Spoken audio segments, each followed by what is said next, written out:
short thing where you stand on the board on the carpet. Oh, yeah. Oh, yeah? Oh, my gosh. Alrighty. It was perfect. So, No, I'm not staying with you. I've got one of those good examples of where you realize you've been doing it wrong all along. All along? What did you do? I always set this up like this, so, you know, and I never could touch all the buttons. And then I realized I just put it in backwards. I need to put it in like that, and you can get to all the buttons. Right, Joy? It was a good learning It experience. was a And good- we've all learned Oh from my your God. experience. As long as you keep it pointing that way, you do We're whatever you okay, want. Yeah. Are you trying to say that she who actually manages and takes care of her hair every single day does not want to be on camera I do every not. single day? I do not want to be on camera, but thank you very much for the Nor do compliment. I, so I'm pretending it's not even happening. It's not Right? happening. Right? It's not happening. It's happening. It's happening right now. Okay. It's happening. It's happening right now. And also, this is now, it's also going out on YouTube, on the KWMC765 channel, which Amanda wants me to migrate everything to that, and I'm gonna start getting people used to that. So, guys, check out KWMC765, Keller Williams Market Center, number 765. That's what that means. That's us. Okay, so today, Sherry Schindler. Hello. Sherry's past 2 transactions, she's had an objection, an appraisal objection on. Yeah. And she closed both of them, which is fantastic, right? Yeah. Just realized I've been fondling this microphone instead of holding it. Sorry. So I thought it would be enlightening for everybody to hear what she went through. I've done hundreds of deals, and I've never had an appraisal objection. What? I know, right? Lucky guy. Never. Yeah, I guess just live a charmed life. So I thought, holy cow. I Go would ahead. love to know how many people in the room have ever had one. I've had multiples. How many of you had? I've had at least 4. 4. Yeah. I've closed You're them all. under 100 deals? Under, yeah. So 2 out of my last 3, and yes. So, 2 out of the last. 2 out of 3. Yeah, Regina. Were they unique properties that Um, caused them to? I would say one was, the other one, no. Not necessarily, but the last one was unique enough, I guess, that it wasn't a subdivision home. It was on a small acreage, and maybe that was a factor, but I do believe that in that particular case, it was an appraiser error. I truly do believe. We're going to talk about what caused it also. Okay. So I thought, since it's open to everybody, but it's also, for the purpose of educating PC, we go over the appraisal section of the contract. Right. Everybody happy with that? The new contract. Even if you're a veteran, going over the appraisal section of the contract is helpful. So, can you guys see through Sherry on this part? I'm pretty short. I'll keep it up high here. Yeah. So, Even in the tall stool. this is section 3.1 of the contract. It's now 3.1, used to be 3. And this is where the appraisal deadlines are. And in here, we have the appraisal deadline, the appraisal objection deadline, and the appraisal resolution deadline. I'm going to repeat stuff that I know I've said in this classroom, and if you've heard it, great. Some people haven't heard it. Over here, section, it shows 6.2. That is a reference to the portion of the contract that has these objections and these deadlines in it. all of these along here, they reference that section of the contract. So I'm going to go down to section 6 of the contract, which is appraisals. And this talks about what an appraisal is, appraisal condition, this is the applicable appraisal provision set forth. Below applies to the respective loan type set forth in blah, blah, blah, blah, blah, blah. Okay, then we have conventional. We have talk about notice to terminate. Under conventional, seller, notify seller in writing pursuant to section 25. We have appraisal objection and appraisal resolution. Appraisal objection says that you need to deliver to the seller a written objection accompanied by either a copy of the appraisal or written notice from lender that conforms with the appraisal, that confirms the appraisal value is less than. So there's two things that are needed: the appraisal objection and either the appraisal itself or a letter from the lender confirming that the appraised value came in below. The appraisal objection form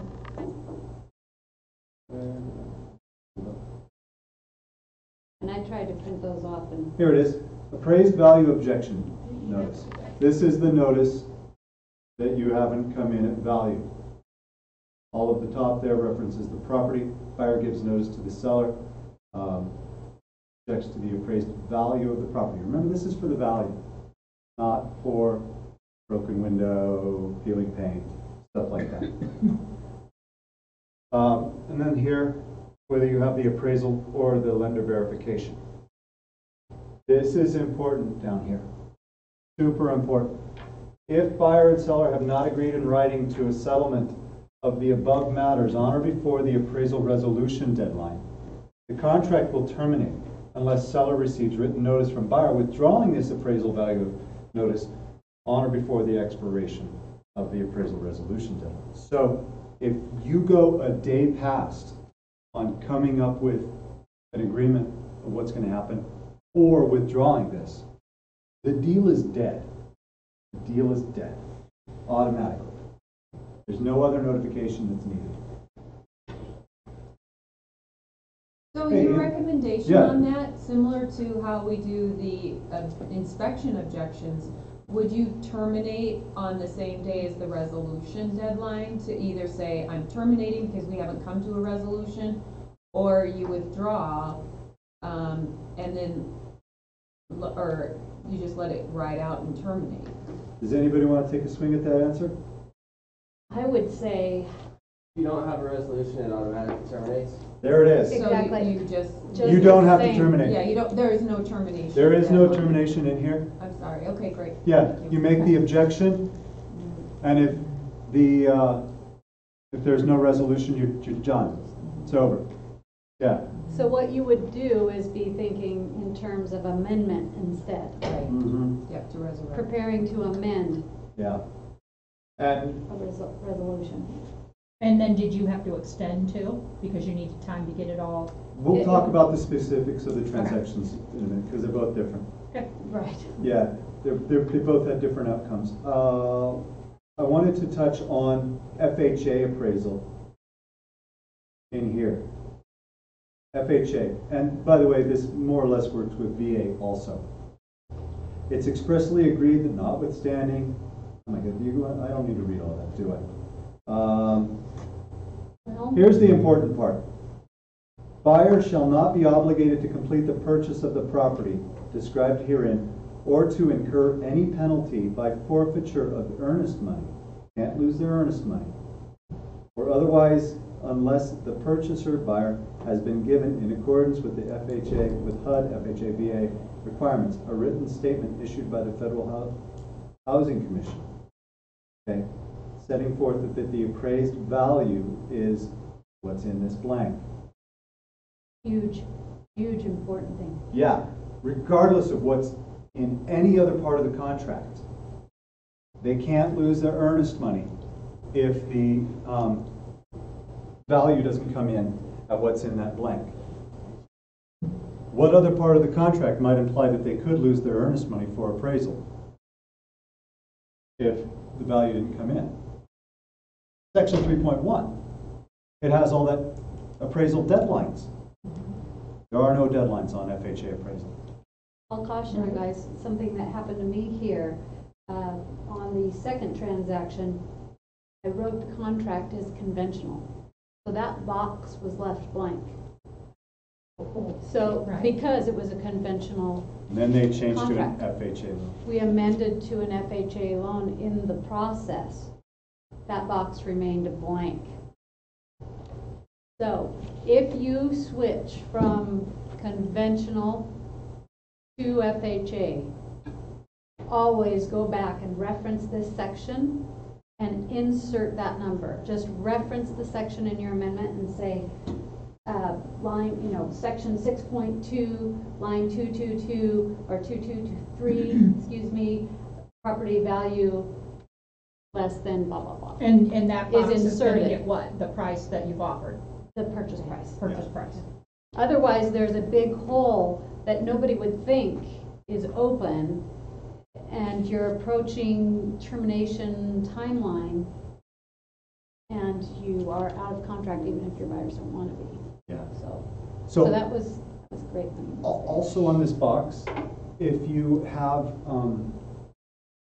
if you make your offer for 150, good luck finding that house, but if you made your offer for 150, 250, and you put 250 in there, good job, right? And then you got a counter for 255,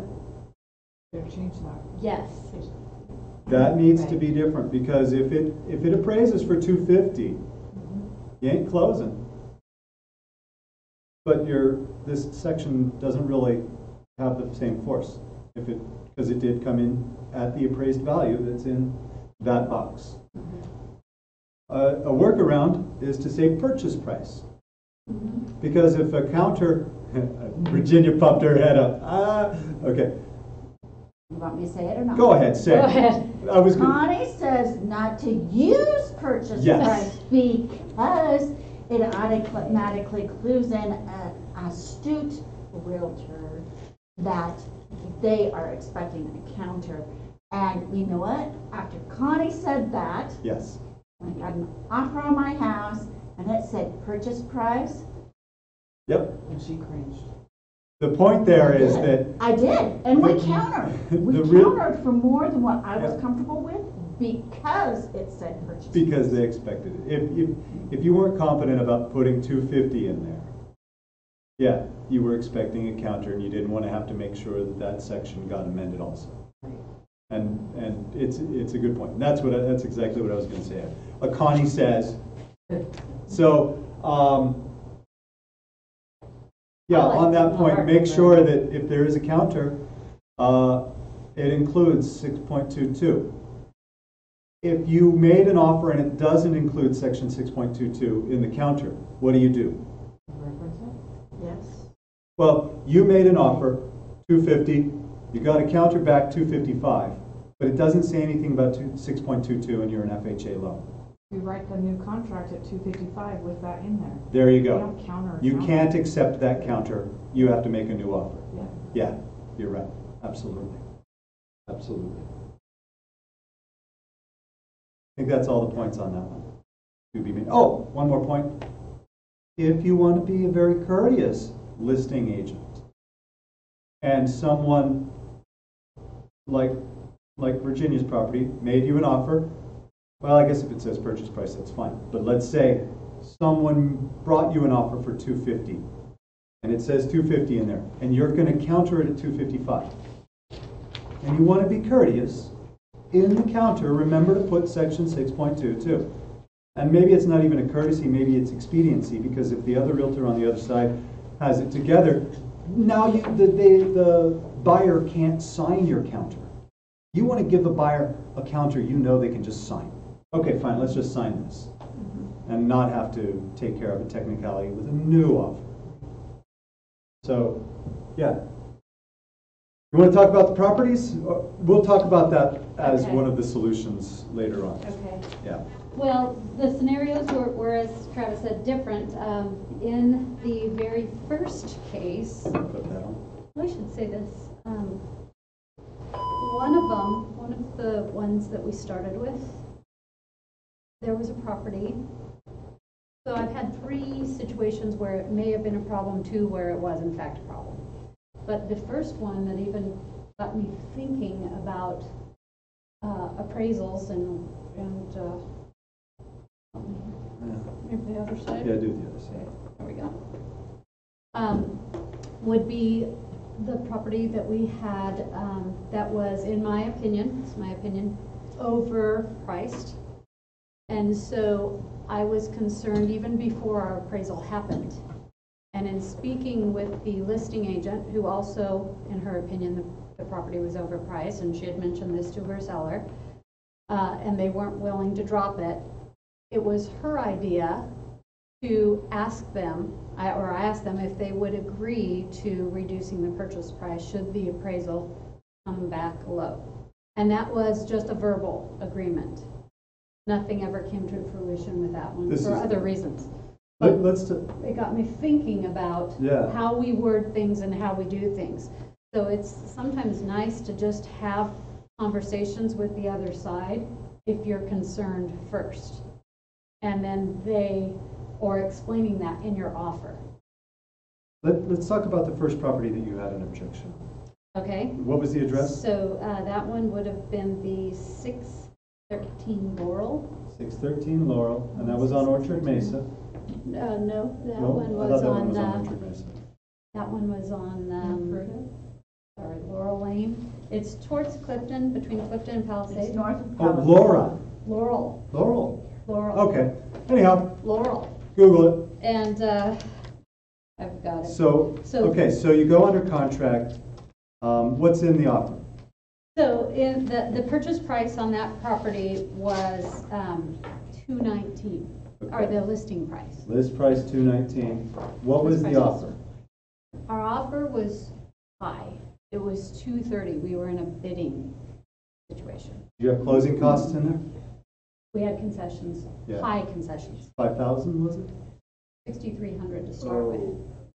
Okay. So you have the seller? No, you I have the buyer. She is Okay. the buyer.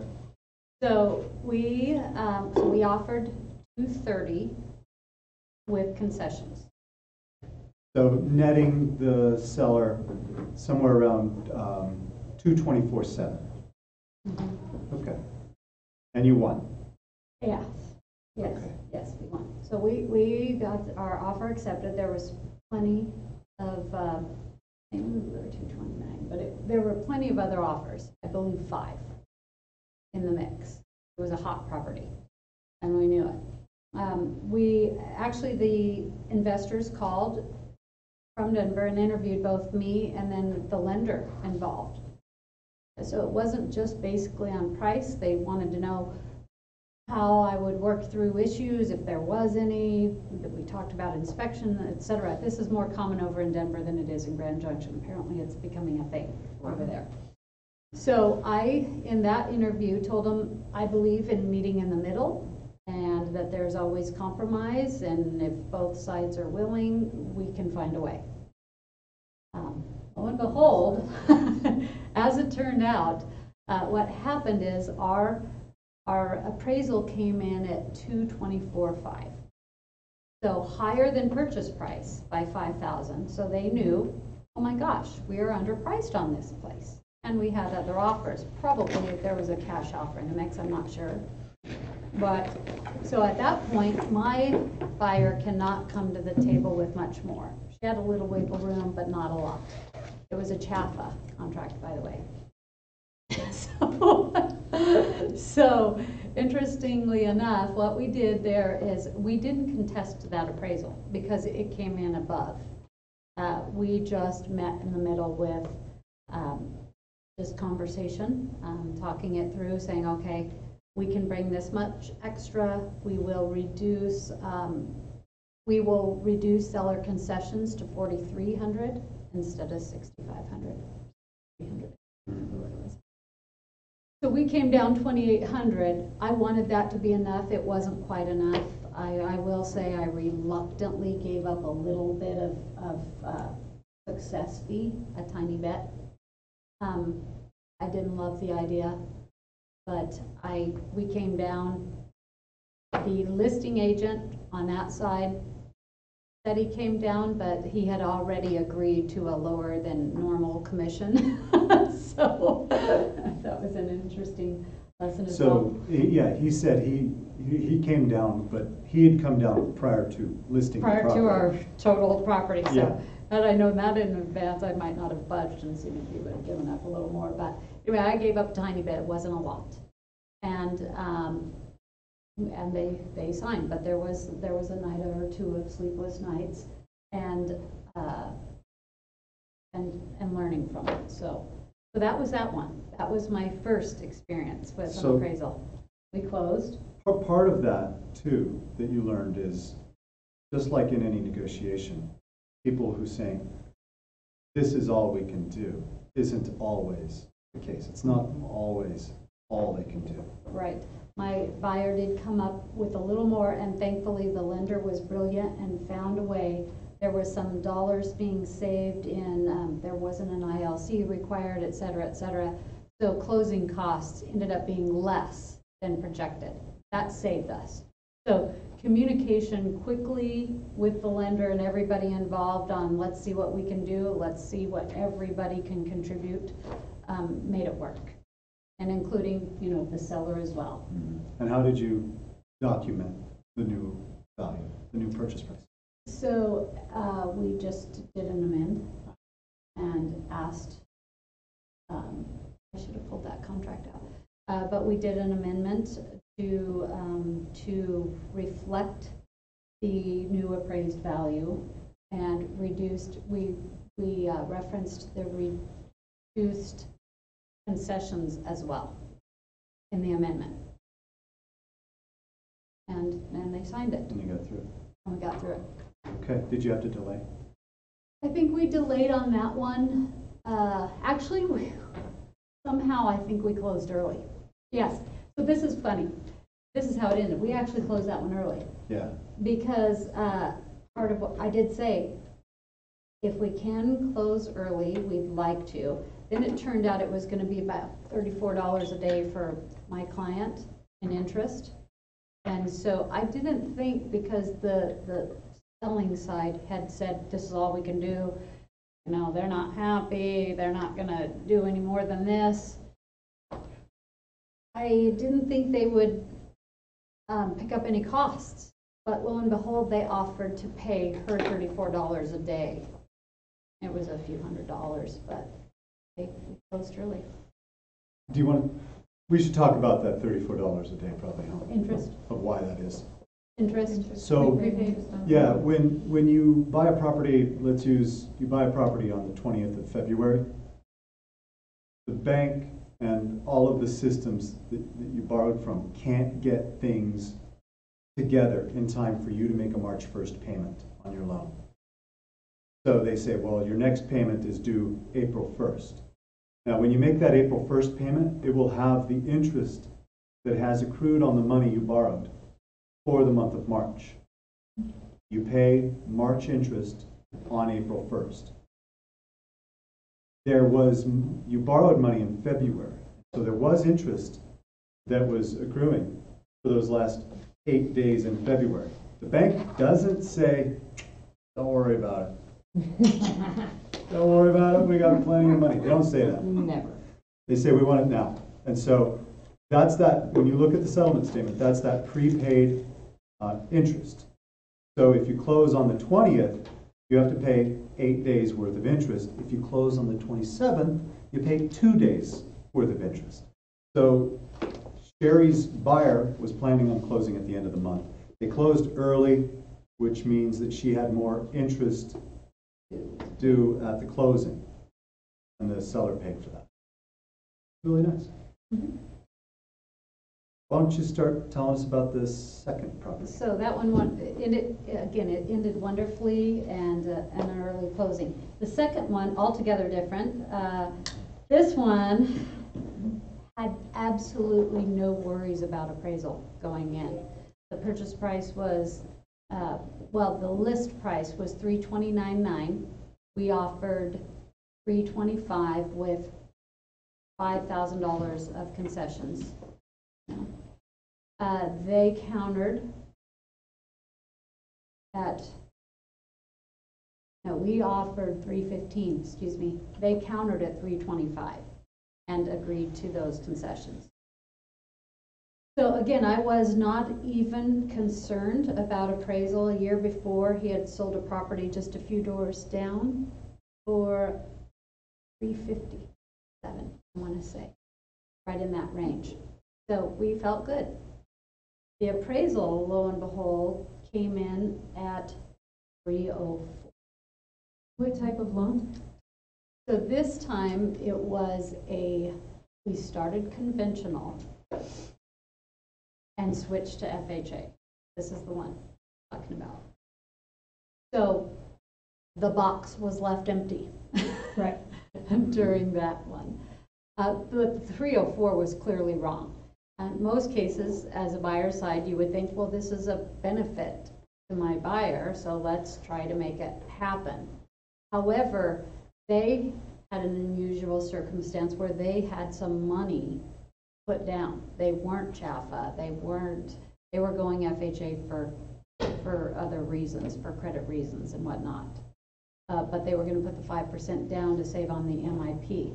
So by having such a low appraisal, their out of pocket or their down would increase exponentially. So we didn't want that. We wanted a fair and reasonable appraisal. And so what we did there is we automatically contested, we objected and asked to present more comps, which we did. But first, before I even sent comps in, I went over to the appraisal office and I asked to meet with the appraiser just to learn more about did he have trouble finding comps?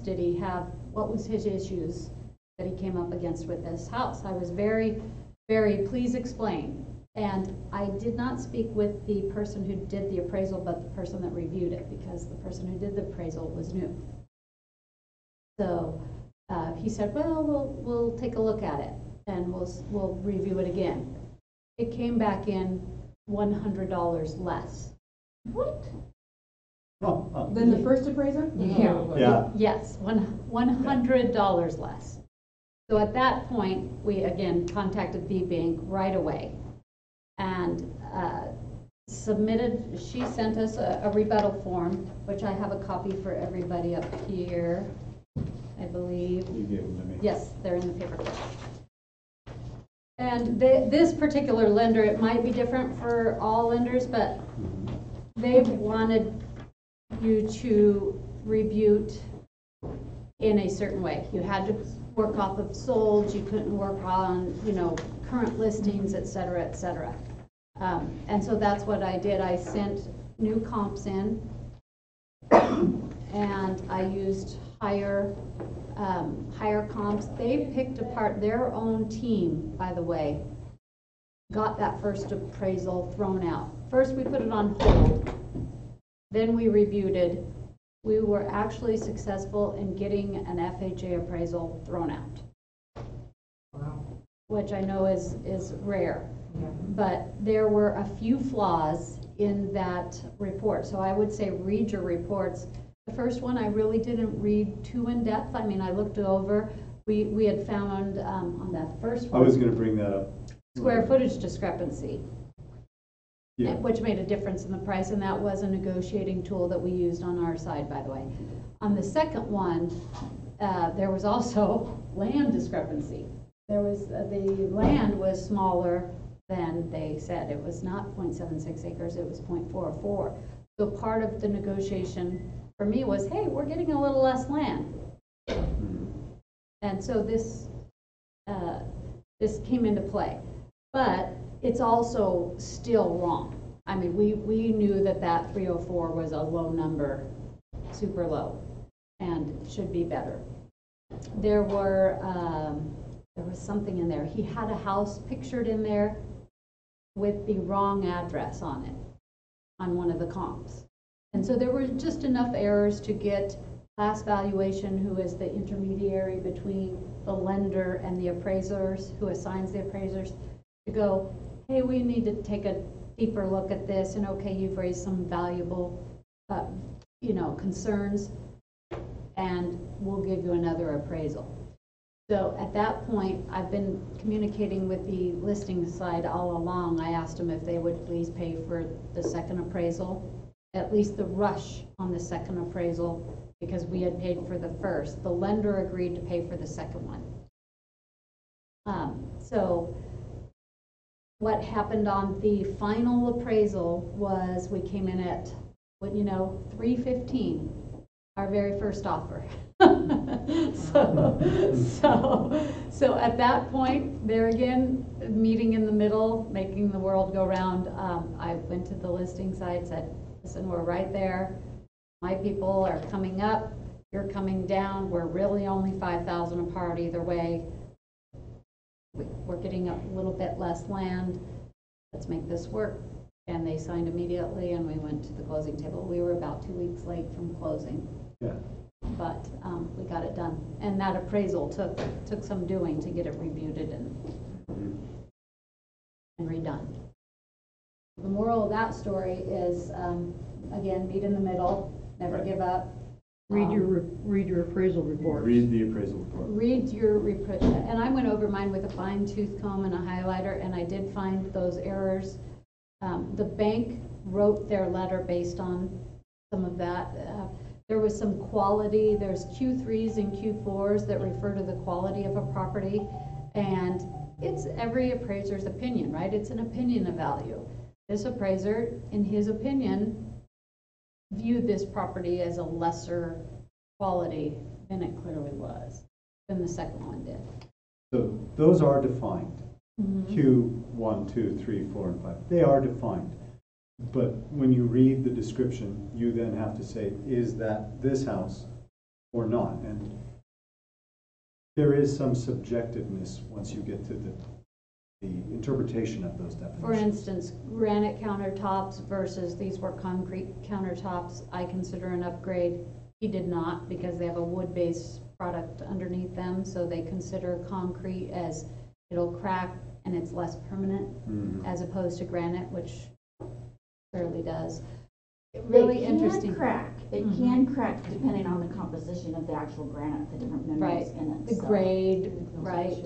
But again, in this man's opinion, it was a lesser countertop, and he viewed the fact that it didn't have different levels in the ceilings as one of the comps, that it was just a West Valley house. And again, it made a big difference. I mean, $10,000 difference. So, So we're going to talk next about some of the clauses that we have available to us. right. Can I have I'll just talk about it. Okay, so let me go back to the projector. Sherry printed off the clause manual. You all have access to it online.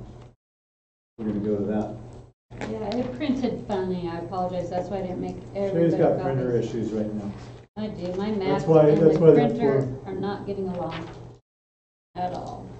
But Okay, so language. in my KW, again, if you've seen this, great. If you haven't, remember, or if you've seen it and you don't remember, whatever. You can go down. This is mykw.kw.com. Go down here to the bottom where it says my KWMC765 Under quick links. intranet.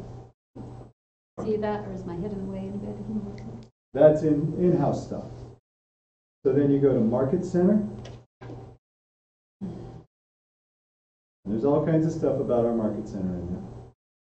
Oh, look, birthdays are over here. You guys know that? Yes. Yep. Did you not? Ian's know what, having I a probably knew it, birthday. but I I saw didn't your name notice. on there, Ian. Coming up. Ian's right there. When is yours, Ian? 4/13. Mine's the 28th. Yours is the 28th of April? No, this month, next Oh, there's week. Casey. Well, of course it's. I was looking Who's below. above me? Amanda, Ariane. Amanda. Yeah. Okay, but that's not why we went here. Sorry, sidetrack. Squirrel. Under Market Center, Documents, Clauses Manual. This is a great resource. In fact, I have this now in my contracts and dates and deadlines file to travel with everywhere. You should have it. I printed out a copy just to read it. Oh, here it is. It was Get more downloaded. familiar with the other clauses. Yeah, so what this is, guys, this Damien Cox, our attorney, has a bunch of clauses that are meant for section 31 of the contract. So we're not writing things for additional provisions. We just cut and paste. Table of contents here for all of the different things that can go in, like a team clause, if you have a team, or a co-list clause, if you have a co-list. And the pages, which one is it, Sherry? You And pass it's I able to- pulled it out of my file. Oh, here it is. Yep. B and C and D. Page 7 and 8. 8 and 8, yep. And what I like about this is there's, Okay. if you can bring some cash, and if they can't, he has a scenario written out for both situations for us. I did not use this. So this tool came to me after the fact. Had I known, it would have been great, but we got through it and really pretty seamlessly, and with similar language, just not as long and detailed as this is. I'm sure there's reasons, but So this one says, this low appraisal buyer reduction. In the event the appraisal states that the appraised value is less than the purchase price upon seller's receipt of a copy of the appraisal or lender verification, the purchase price will be automatically reduced to the appraised value. As long as it's not less than this minimum price that you have in here. Parties agree to do a amend extend. Okay, hang on a second. Go ahead. You knew it was coming. I was waiting. I know. Well, I need to digest this a little bit. So if the appraised value is less than the purchase price will be reduced to the appraised value as long as the purchase price is not less than the minimum appraised value. So what is, tell me about So- minimum appraised value. Let's go back to we're listed for 255, you make the counter for 250. We say, no, we want 253. 253 is the purchase price. Right? We're worried about appraisal though, and so we say, we'll automatically reduce it as long as it's not less than 250, 245. What are you If it's automatically reducing? the cost purchase of price. purchase price. Okay. Yeah, so if, let's say, 253 is our purchase price, and we have 245 in this minimum appraised value box line. So does the guy have to come back? And let's say the appraisal comes in at 247. Our purchase price automatically becomes 247. Oh, so it's an automatic. Because, Okay. well, we agreed to amend it. We've agreed to amend it in this section. Okay. here's, As long as it's above 245. But let's say it comes back at 240, Right. and we have 245 in here. Right. Then no, I'm sorry, Mr. Buyer. The clause that we have in the contract does not automatically reduce the price. You either need to sort something out, come up with more money, or whatever. We did not agree to a reduction find some below closing costs. 245. Yeah. Save on some closing costs, something. Okay. Let's go to the other one. Low appraisal, buyer brings some cash and price reduction. In the event the appraisal states that the appraised value is less than the purchase price, buyer agrees that the buyer will bring up to $10,000, $5,000, whatever, of additional cash to closing. My wife's not teaching today, they have peer-teacher conferences. so Going on spring break. She's yeah. apparently calling me. Sorry, honey. We're in a I class. love that song. That's my wife's song. That's not my normal ringtone, I Oh, promise. Come on. He's a romantic. Okay, it used to be Joni Mitchell's Circle Game. I could not stand that song. Anyhow, buyer agrees they'll bring this much extra cash to make up the difference between the appraised value and the purchase price. Buyer represents the buyer already has confirmed The buyer's lender contribution will not adversely impact the buyer's loan.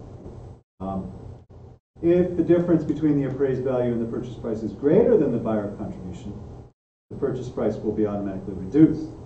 So I agree, if it comes in low, I'll bring in an extra $5,000. But if $5,000's not enough, we're going to reduce the purchase price so that $5,000 is enough. That's what this one does. This one And has a, seller, so when the seller agrees to this, do we have a form that says seller is agreeing to, he just signs this as in the contract and he signs that? these go Or- in section 31 of the This is all contract. section 31, Yeah. okay, all Yeah, right. and I'm going to talk a little bit about that after we look at this Okay. warning and D. It All says, despite buyer's representation, buyer's lender may still take an issue with the buyer bringing additional cash to closing, e.g. buyer no longer has enough cash in reserve. So if, it's all about how the math works out, because if the lender still won't loan that amount. All right, let's use easy numbers, $200,000. Buyer's bringing in $40,000, that's 20% down. Let's say that it appraises for $195,000, and buyer's going to bring in an extra $5,000. Well, we still don't have an 80-20 loan now, do we? We may not. And if we don't have an 80-20 loan, even if the buyer brings in extra money to cover that, it may not be enough to satisfy the lender. So just beware of that. On FHA, it's the 3.5%. Yeah. In the event, okay, so this is low appraiser. Because seller- remember, they're loaning 80% on an FHA, Well, right? no, don't think that scenario in FHA. That'll Okay. that'll just Scare knock it out. everybody, Yeah. okay. In the All right. event the 3.5% is more likely going to be an issue. In the event the appraisal states that the appraised value is less than the purchase price, buyer agrees that the buyer will bring additional cash to make up the difference between the appraised value and the purchase price. Buyer represents that the buyer has already confirmed with the buyer's lender that the buyer contribution will not adversely impact the loan. If, beware, you have to already have talked about that. If the difference between the appraised value and the purchase price is greater than the contribution, this paragraph does not apply. And each party will have those rights specifically under 6.2. This one does not have lowering the purchase price included in this section. And the second one would not have applied in my second scenario because the clients could not contribute more than 1,000. Right. They could only come in because it was CHAPA with 1,000. And so that is this low appraisal price reduction. Now, be careful. Don't put these in your contracts all the time. Didn't they all say that you were expecting low appraisal? Right, That's what I was right. wondering, so you're bringing these clauses if it comes back low. Well, if you You're put not one of doing these this in in a the contract, initial. it's because you're worried and you expect something, Okay. okay? But you wouldn't So put you this would in put it in your prior. original Well, offer if you so- were expecting it to come in. Why would you put it in? Why would you prior? put in, why would you put in that the buyer has extra cash? Let's say you have a property that you're worried about appraisal objection on, Okay. like genuinely worried about it. Okay. You could put this in because, hey, we both, the listing agent and the selling agent think it's an issue. You could put it in. There's nothing Okay. wrong with That that. first one in Whitewater. Yeah. They were Yeah, you guys had agreed that verbally. conversation. We had the conversation Yeah. because she knew it was overpriced. Yeah. And so you could So put you it could go in. right in with this. Right instead in of with it. waiting for it to come in low. It keeps problems. She Wow. got a verbal agreement from her seller. It just prevents problems, or you know how you're gonna handle the problem, saves a lot of stress. Mhm. If it's a situation where you, again, the second and the third one, but especially the third one, was a complete surprise that it didn't appraise. For reasons. If you're going in with a negotiating tactic though, this is all we can afford and this is all the cash we have, don't put in a clause that says they could bring in more cash, even if they can. Be aware of that. Don't put this stuff in every contract though. These clauses, there's tons of good stuff in there. Don't put them in every contract. because it starts to look like you're redefining what the contract is. Use them if the instance requires it. So you're using this as backup language. Additional language, backup Additional language, yeah. Additional Yeah. purpose, and If you- help in writing your amendments, frankly, when you come to that. Sure. If you're verbally negotiating as I was, this is amendment writing material. There's a lot in here for that.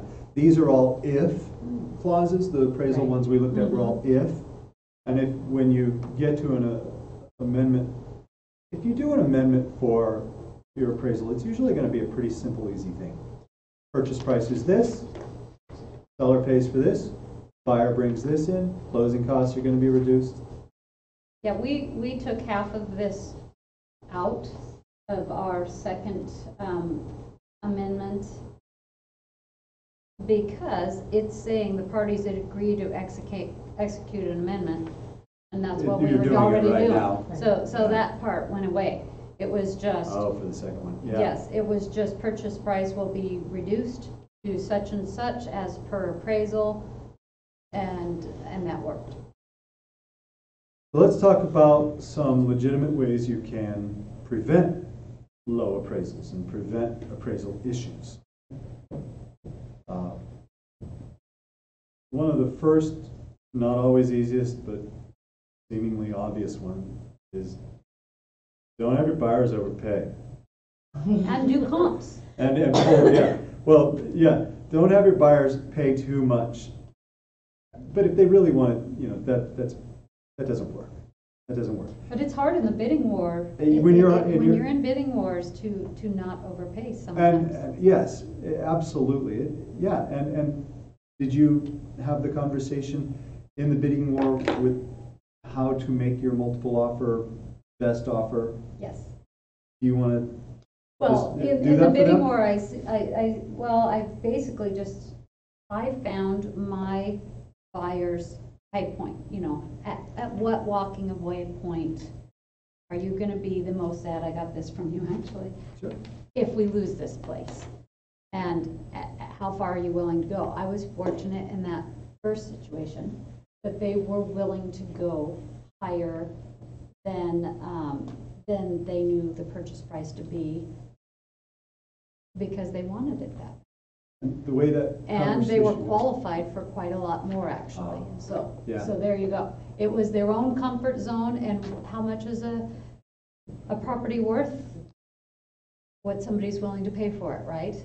So is it overpaying if it's the house they want and they can afford the payment? So, It's overpaying in the appraiser's eyes. yeah.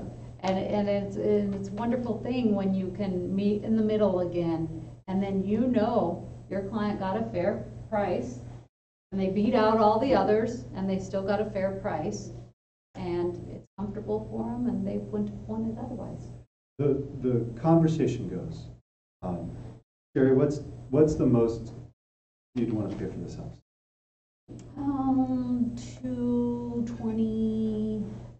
220. 220? Yeah, 222 maybe. 222? So when we're out looking for a house this summer, if you find out that this closed in April for 222.5, how would you feel about that? Really? Well, it didn't happen until they found the house. They would have told me all day long, No, this one. 225. We're out looking Yeah. still, and this one pops up on Okay. the MLS This as one. closed as Okay. 222 and 500. You okay with that? No, No? I love this house. So you'd pay 222.5 for it? Yes. Okay, how about 223? You okay with someone else living in this house if they paid 223 for it? No. No. Okay. 224? No. 230. If someone paid 230 for this, how would you feel? I want this house. Okay. You keep going through that till they find the number where they're like, no, I do not want this house for that. Yeah. When they're Do ready not. to turn around and walk on that, that's when you write that off. That's what I say. I say, okay, let's start here and see where it goes. Yeah, another top of your line. Mhm. Yeah. And then that's what, and again, it's nice to have comps ahead of time and to feel comfortable. And I did that for the very last one that I wrote. And just the quick way is RPR. I mean, I know some people don't love RPR. Why did you look at me? I don't know. I But don't really I care. like It's- it. It's neat, but. I like it for that, like Yeah, quick. Sure, just a quick and- down and- and dirty. And if it tells me the number that I like, then I'll use it. Mhm. So it's one of those things, like, don't use it unless it's going to benefit you, but if I, So I what is punched in. RPR?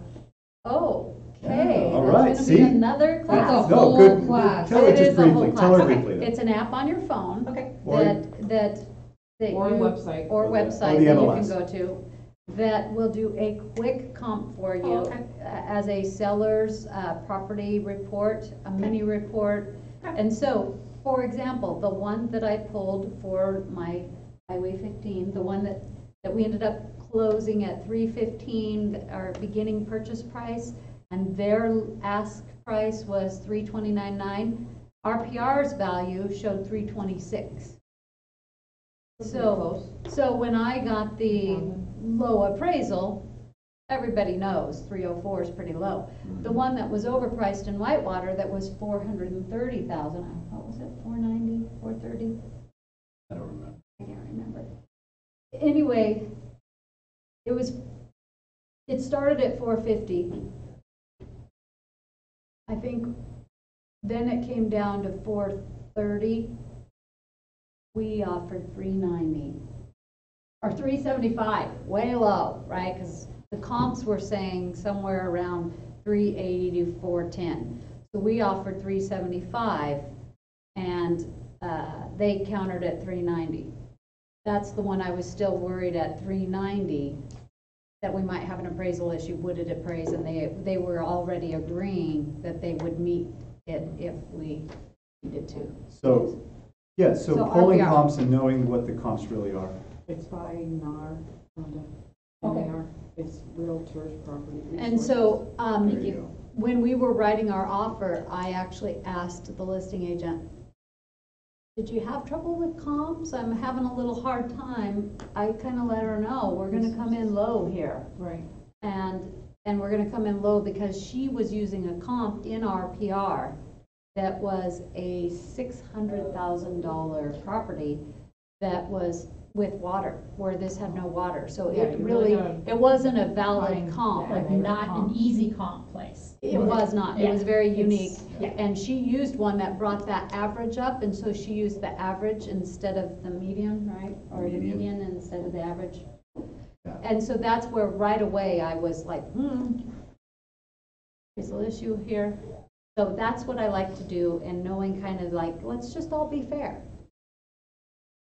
You know, my people don't want to overpay. Right. Awesome. Questions that weren't asked? Fish, come on. Well, I'm thinking about it. Okay. You know, I have to think about it. So on these appraisals then, it seems like that it's going to be a benefit to you, whether you're listing or, well, it's just market research. I mean, you need to Get know. your price right? Getting your Yeah. price right. Now, that's on a listing, but even as a buyer, even for your buyers, if you don't know your market and you're not well researched in that market, then you don't have a clue what houses are going for. And I'm also finding that a lot of houses, I mean, where are these listing agents coming up with these prices for some of these properties? You're right. The seller picks the price. The seller Well, picks no, the I price. understand Let that, me- You but- guide that, you guide that. Yeah, but Let- you still have to, I mean, Yeah, it like has to be reality reasonable. here. I mean, Mhm. there's properties that, you know, we did comps on for FISBO, Uh-huh. and they're $100,000, $125,000 over. And, you know, and I thought, just go over there and take the listing. Just go do it. And I thought, no, I don't think that's right.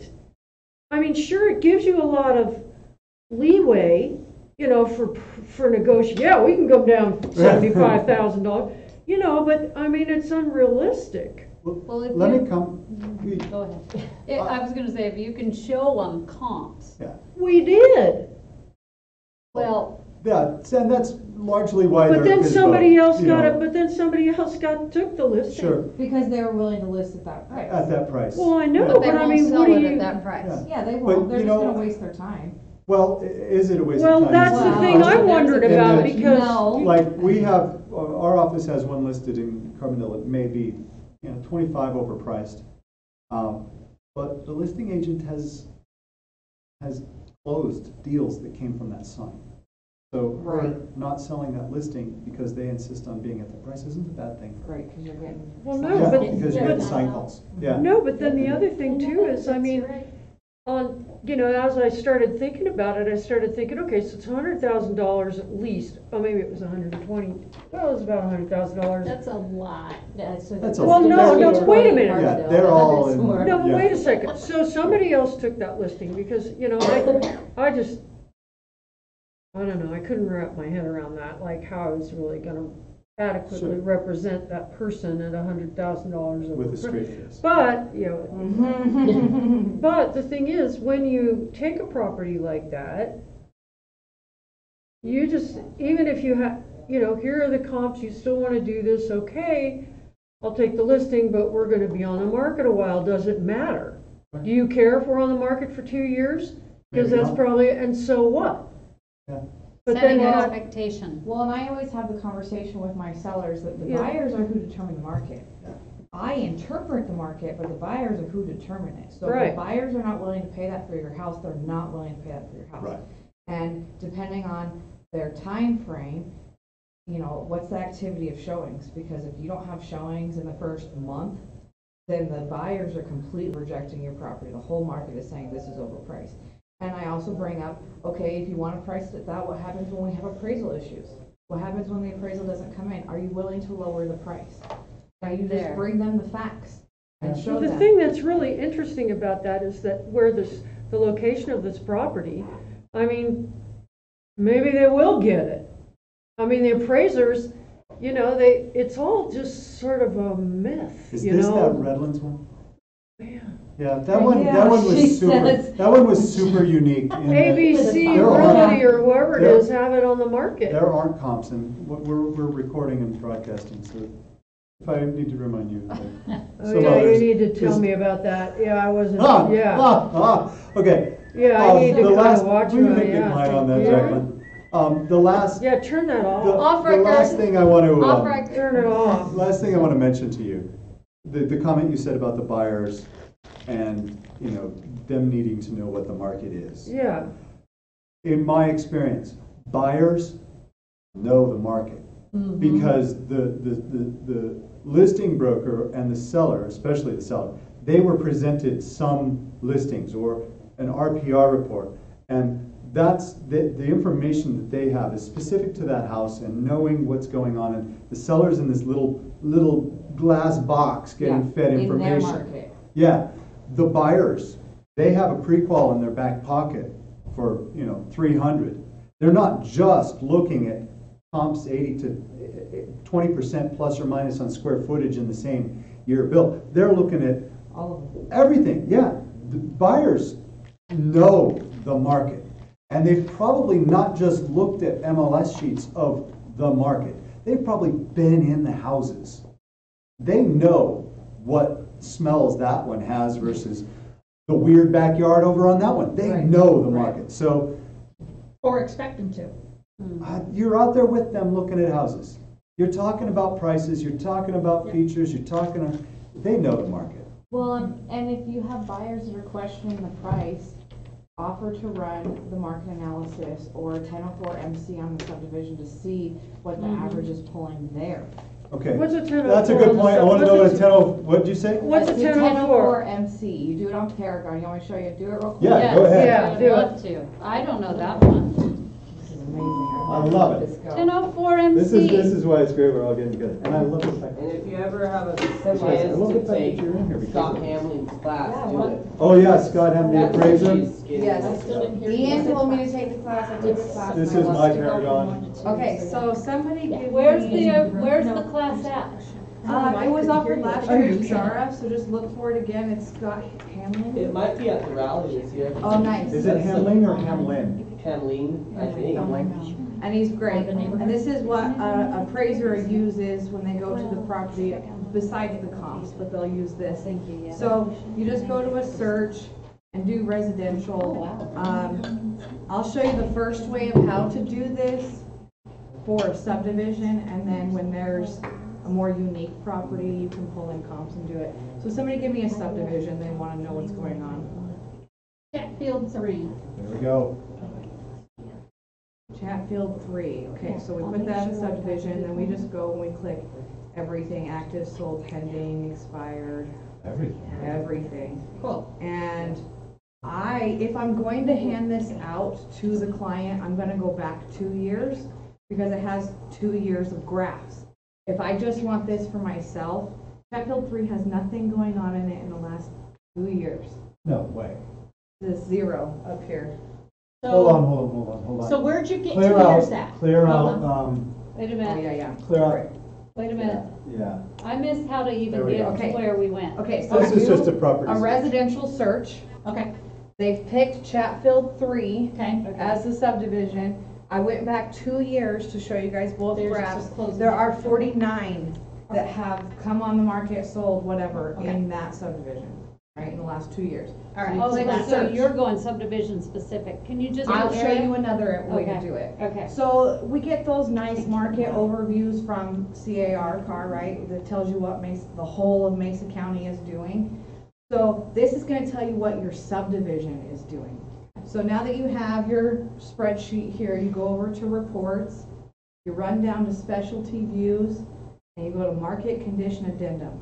Here I do nothing, I just say generate report. This is a 1004 MC for the subdivision for the last 2 years. So this is the last year, Okay, and this is the 12 to 24 months. okay. Wow. When I show these to my clients, so say they're listing in Chatfield 3 and they want to list at 310. Okay, your last current to 3 months, our average medium list price is 295.9 and increasing. Okay. Your days on the market are 99 and increasing. And Okay. your sales price versus list price is 94 or 99.44% and decreasing. Okay. So this will show them what kind of to expect. Okay. I listed a property recently that average is 89 days on the market. When I pull her neighborhood in a 1004 MC, we're at 24 days on the market. And we went under contract in 20 days. Nice. So to get more specific, I love it. and this is the form that appraisers use when they go out to the property before they pull their comps or while they've had their comps as well to see what is going on. Now, obviously you don't want to see days on the market increasing, but some of them are decreasing. Some of the prices are decreasing. It's going to show you what Reality is really good. to Reality expect. is good, yeah. And you can just simply go back and plug in. Good, I didn't overpay for Say my we want house. to do. I was just thinking, can we put my son That was personal. Yeah, that's yours. I'm Susan invalid, got it. Mesa. So let's do the legends, right? Okay. Sure. And see what's going on in the legends. That's the one. I think I just showed some legends. So Report. they had 39. And I don't do anything here, I just leave the high limits and low limits at 0 and run it. Now, if you don't put in 24 months and you're gonna hand this out, this will all say zeros.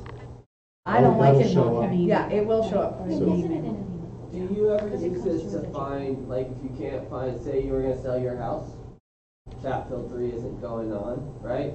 Would you go outside to find comps? Yeah, so like if Chatfield 3 doesn't have a lot going on in it, and I know that Chatfield 2 is very similar and comparable, I'm gonna throw Chatfield 2 in there as well. Right. Or like on unique properties, so I've done these on acreage properties or not in subdivisions, where I pulled all my comparables that I used in my market analysis, and I put them in here and then ran the specialty report and showed my seller, okay, out of the comps that we use to get your price for this house, this is the average of what's going on. these are the average pricing, the average days on the market, to give them an overview, okay, that price range in the whole market is doing 180 days average, right? Well, between your comparables, you're looking at 95 days. So you're cutting some time off and you're be able to show them more accurate numbers for a smaller area. Can you put in lot size, like, 0.5 acres to 0.99 acres? Will it I mean, you could, but when I did that, so I've done it on an individual property with acreage. And what I did is every comp that I used in my RPR is what I pulled in here. Instead How of do you picking a pull it in that? subdivision, so instead of picking a subdivision, You just run a search, Sherry. yeah. So you just put those in there by MLS number, and then you run a search. Yeah, and if you add here, you can do multiple MLS numbers. And so Oh, instead I of didn't doing, know that. instead of doing the You can change all subdivision, those fields. yeah, you can change them all up. So instead of doing a subdivision, I would pull, this MLS number, this MLS number, like I And had where are you 8. putting the MLS numbers then? You can customize it Oh, customized. and hit fields. Okay. And then there's a number of different things that you can add in and take out. So like on a residential search, they don't ever have down here your acreage. And I have clients looking for residential property on no more than smaller than an acre. So I go up here and I add total acreage and it'll lot come size. down in here and then you add that and that'll help with your search. Yeah, I've done that. I just didn't know you could ever put more than one MLS Oh yeah, number so in if there. you Let's put see your what they're MLS doing. number in there, click outside the box, and then it'll load it, and then you can put another one in there. Then click outside the box, and does that make sense? I think so. I'll show you. Show them, yeah. So yeah, so then this is for the legends, and you can see legends is 269 increasing, days on the market 45 and decreasing, and sales price is 98.76 to list price. So you can also say, hey, this is what you should expect on average for your list price to your sales price. Obviously, some neighborhoods pull 100%, and they're currently doing that. And these are based off of your increasing and decreasing are based off of what's going on in the whole year.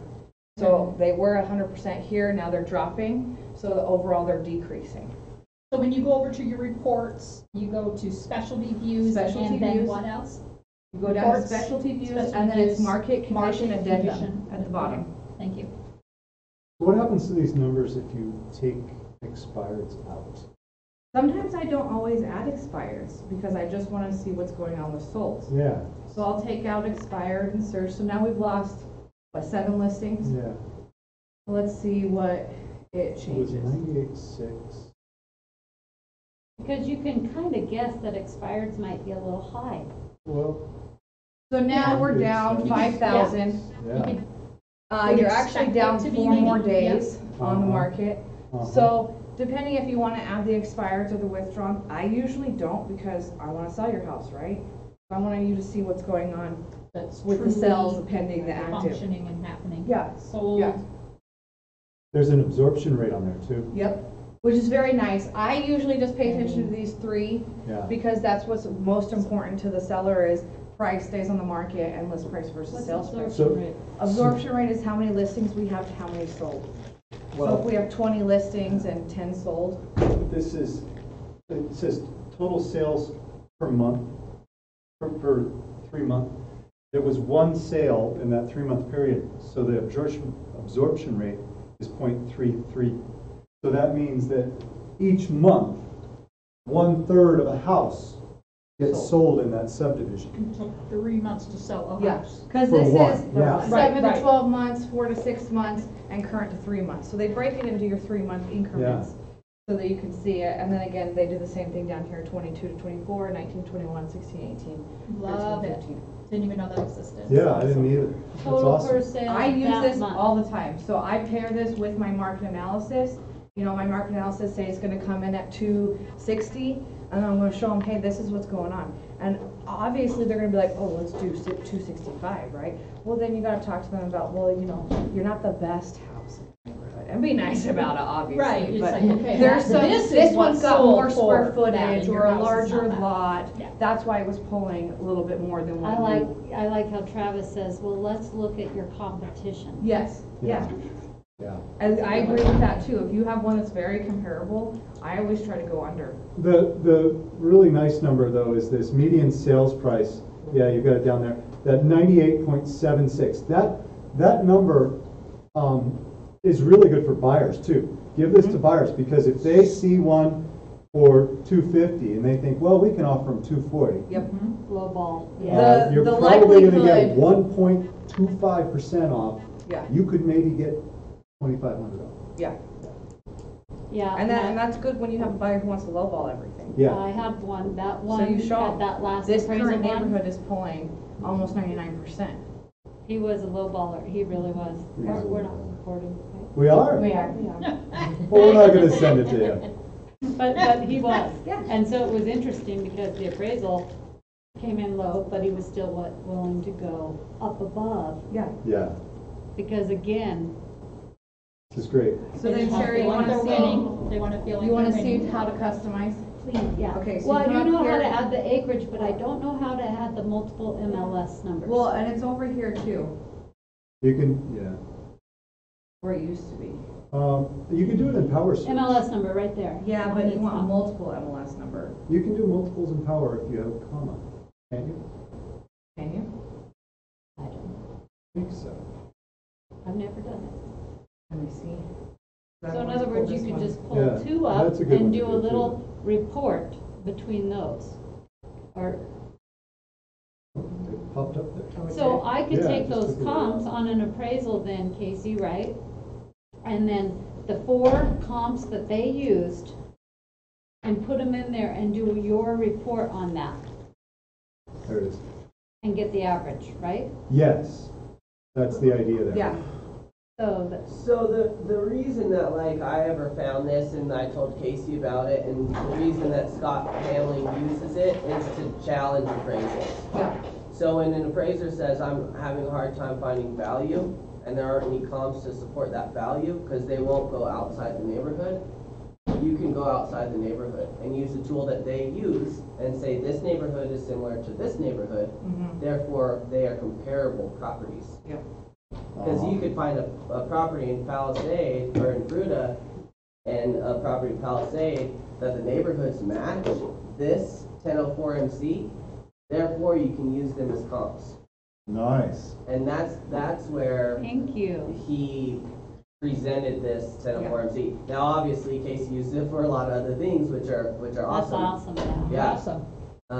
But that's how Scott teaches to use this. So by plugging in the comparables, the 4 or 5 comparables or whatever. Or like she said earlier, if you want to look at a neighborhood and you want to say, okay, what other neighborhoods are similar to this? You can plug in a neighborhood and then look at the 1004, and then if it's, yep, cool, now you can start looking for comps in this neighborhood that support this neighborhood over here. And we call it a market condition addendum, but appraisers call it 1004 MC. And so if you're talking to them about it, call it a 1004 MC, and then they'll kind of respect you a little bit, thinking you know what you're doing, because they don't like to talk to you anyways. And So- Casey, you do know what you're doing, so. Yeah. So that's when Awesome. I'll just pull in for when I don't have a subdivision, I'll just put in multiple MLS numbers Okay. here and come up with, you know, how many ever I had, say I had 15 comparable properties, and then I had 15, do my search and then put it into your market condition addendum. And then you have numbers of that. Then you can present a report instead of 15 MLSs, because Yeah. 15 MLSs is I- gonna be too much. Yeah, I do Whichever both. one. Yeah, I'll pair they're them not with gonna look at my, 15 with minutes. my market condition or my MLS, my CMA. Thank you, there's too many. Yeah, there's too Great many. part. See? But I'll pair it with to show them, you know, hey, this is the value of your house and this is what your neighborhood's doing. Or this is the value of your house and this is what your comparables have done. So you can see, you know, if your comparables are taking a long time to sell or they took less time to sell than what we thought they were, either or. Right. And they really like this. They like to see what's going on. Everyone wants to see what's going on in Mesa County, but then when you see what's going on in your small area or your subdivision, they're like, oh, okay, average days on the market is 89, but in my subdivision, they're 25. So I don't have to wait 3 months thinking that that's what's going to take to make my house sell. It'll probably sell in the first 30 days. Yeah. Isn't that some sort of risk though, on one It's level? Because it's then an if it doesn't average. sell, you really have to educate them, it sounds like. Well, yes, you Because do. then, You because have you're to tell talking them about, this is an average. So out of all 32 that I just pulled, that number is an average. So of course more, or there's some that took longer to sell, and there's some that took less time to sell. So it is an average. And you're not promising any. No, I'm just showing you what the market is currently doing, and on average, what's going on in your neighborhood. Because we all get those properties that there is no reason why this isn't moving, but Right. it isn't moving. Right. And no one has it's like, I don't know why, everything else just exactly like yours is moving. Yeah. And it's just not sold till it's sold. Sometimes you have that. My new build, we were on the market for almost 180 days. And when we first came on, we were in framework, and that was the reason. After January, when we finished, and it was mostly done, all inside and everything, that's when our activity picked up on it. We did an open house, had an offer in 2 days from the open house. So it was just like, once it was done, the buyer pool couldn't imagine what it was gonna look like until it was done. Yeah. They wanted to wait to see what it, and then, okay, now we'll go Finishes look at it, matter. yeah. Finishes is big.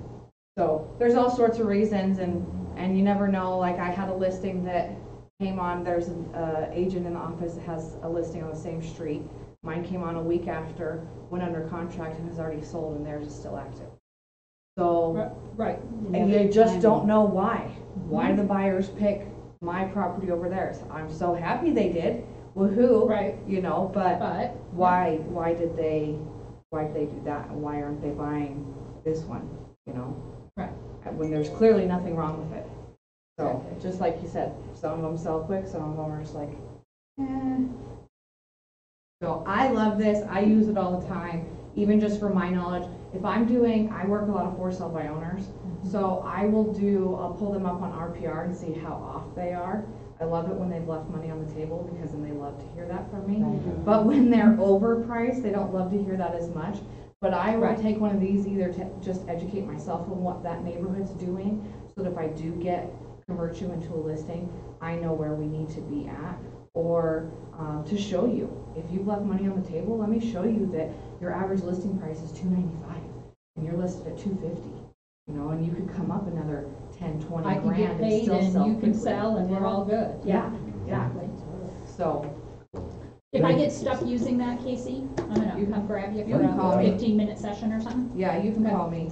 Just think this. It's like the one thing Me that stuck too. with me from that class. That's awesome, thank you. I didn't. Thank you. That's I Casey, that remember was learning the good for market, you, but man, then that's kept fabulous. forgetting about Yeah. it. Call Like me. I learned it once, but totally forgot to put that into my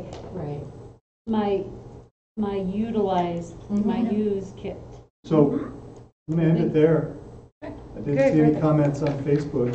Sherry, thank you! Thank you. Thank you for doing It was this. just sharing an experience. It was No, it's awesome. You were And great. Thank you, You were great. Sherry. And Once I Casey, hear it. thank you for sharing. Oh, Thank Casey, you that for was coming to for the you. class. I'm gonna be. All of these there. classes Don't are open freak to out everybody, it's like not that. just Yeah, the I'll be productivity coach. Well, you Come might find So, out. if Yeah, you see come find people out. that you think ought to come If to you the do. class, just wrap your arm around them as you're walking down the hall and bring them. Bring Yeah. it with you. It's good to have. Because we benefit from having That non-PC was people in the amazing. class. Very Casey. much so. That Well, was and really I'm helpful. trying to get on the schedule for April to do